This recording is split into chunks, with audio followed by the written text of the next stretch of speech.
Mark Bell from supertraining.tv. Have a max effort bench session where we're doing floor presses. Got Robot, Jim McD, and myself. This workout was done on a Wednesday because I had to get out of town on a Thursday. So I was lucky enough to have some training partners come in and train with me on a Wednesday.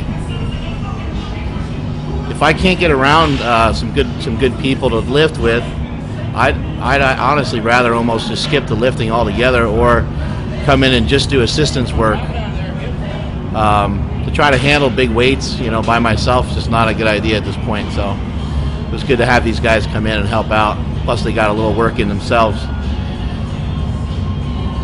Robot's progressively getting a little better on the floor press. Here's Jim going with around 275, 280.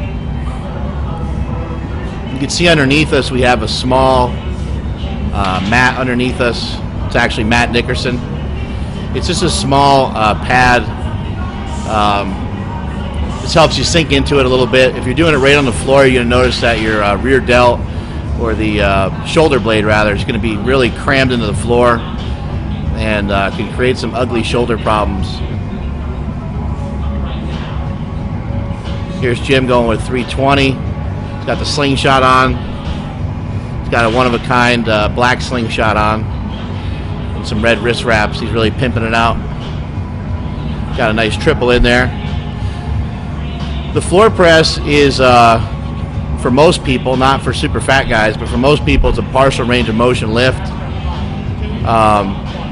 Also, it takes the legs out of the picture. You don't have that same leg drive that you would have if you were laying on a bench.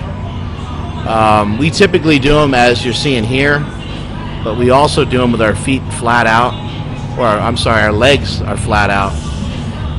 And here we have our feet flat on some of these reps. You'll see as I go up in weight, I'll actually throw the feet out. I have a tendency to move my butt up on these, and also over a period of time I've gotten to be pretty strong on the floor press, so I figured why not start making it harder and put my legs out flat. You always want to make sure both elbows touch the floor before pressing back up, and try not to anticipate the press. Try to actually come down, let both elbows sink into the floor a little bit, almost like a pause in a bench contest. Make sure both elbows come down, make sure you pause, and then try to drive it back up. It's 460. Worked on a lot of triples on this day. If I do a max single, still a great exercise for me, but I built up a lot of strength on it, and I'm actually probably a little bit stronger on a floor press than I am on a regular bench.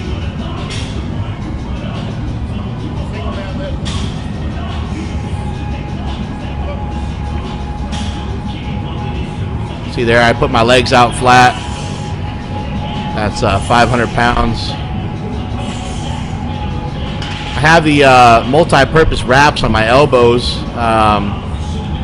Ran into some small injuries in the elbows lately, so I figured why not be cautious and keep those elbows healthy. I have a meet coming up July 24th where I'm trying to bench over 900 pounds, so I need everything to be as healthy as possible. That's 550 with the slingshot on. And now this is 600 pounds. This day was a little tough for me to get through. I was pretty sore.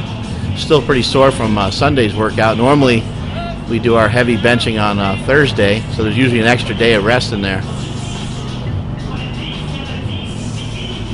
Getting a good strong triple with 600 pounds. And that's it from supertraining.tv.